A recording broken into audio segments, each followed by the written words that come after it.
ಮತ್ತಷ್ಟು ತೀವ್ರಗೊಂಡ ಧರ್ಮಸ್ಥಳ ಶವಗಳ ಪ್ರಕರಣ. ಬಂಗ್ಲೆಗುಡ್ಡದಲ್ಲಿ ಬುರುಡೆ ಹಾಗೂ ಮೂಳೆಗಳು ಪತ್ತೆ ವಿಚಾರವಾಗಿ ಅವಶೇಷಗಳನ್ನು ಎಫ್ಎಸ್ಎಲ್ಗೆ ಕಳುಹಿಸಲು ಎಸ್ಐಟಿ ಟೀಮ್ ಸಿದ್ಧತೆಯನ್ನ ಮಾಡಿಕೊಂಡಿದೆ. ಮತ್ತಷ್ಟು ತೀವ್ರಗೊಂಡ ಧರ್ಮಸ್ಥಳ ಶವಗಳ ಪ್ರಕರಣ.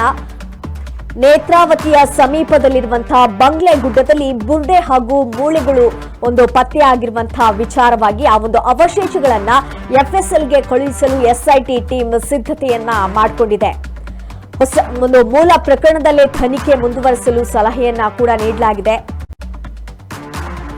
ಧರ್ಮಸ್ಥಳ ಕೇಸ್ನಲ್ಲೇ ಬಂಗ್ಲೆಗುಡ್ಡದ ಮೂಳೆ ಕೇಸ್ ಕೂಡ ಸೇರ್ಪಡೆಯಾಗಲಿಕ್ಕಿದೆ. ಇಂದು ಮೂಳೆಗಳ ಅವಶೇಷವನ್ನ ಎಫ್ಎಸ್ಎಲ್ಗೆ ರವಾನೆ ಮಾಡೋದಕ್ಕೆ ಎಸ್ಐಟಿ ಟೀಮ್ ಸಿದ್ಧತೆಯನ್ನ ಮಾಡಿಕೊಂಡಿದೆ. ಧರ್ಮಸ್ಥಳ ಶವಗಳ ಪ್ರಕರಣಕ್ಕೆ ಸಂಬಂಧಪಟ್ಟ ಹಾಗೆ ಮತ್ತಷ್ಟು ತನಿಖೆ ತೀವ್ರಗೊಂಡಿದೆ. ಬಂಗ್ಲೆಗುಡ್ಡದಲ್ಲಿ ಬುರುಡೆ ಹಾಗೂ ಮೂಳೆಗಳು ಸಿಕ್ಕಿದೆ. ಸೊ ಆ ವಿಚಾರವಾಗಿ ಆ ಅವಶೇಷಗಳನ್ನ ಎಫ್ಎಸ್ಎಲ್ಗೆ ಕಳುಹಿಸಲು ಎಸ್ಐಟಿ ಟೀಮ್ ಸಿದ್ಧತೆಯನ್ನ ಮಾಡಿಕೊಂಡಿರುವಂತದ್ದು. ಹೊಸ ಯುಡಿಆರ್ ದಾಖಲು ಬೇಡ ಎಂದಿರುವಂತಹ ಕಾನೂನು ತಜ್ಞರು ಹಾಗೆ ಧರ್ಮಸ್ಥಳ ಕೇಸ್ನಲ್ಲೇ ಬಂಗ್ಲೆಗುಡ್ಡದ ಮೂಳೆ ಕೇಸ್ ಕೂಡ ಸೇರ್ಪಡೆ ಆಗ್ಲಿಕ್ಕಿದೆ. ಇಂದು ಮೂಳೆಗಳ ಅವಶೇಷವನ್ನ ಎಫ್ಎಸ್ಎಲ್ಗೆ ರವಾನೆ ಮಾಡೋದಕ್ಕೂ ಅಂತ ಎಸ್ಐಟಿ ಟೀಮ್ ಸಿದ್ಧತೆಯನ್ನ ಮಾಡಿಕೊಂಡಿರುವಂತದ್ದು.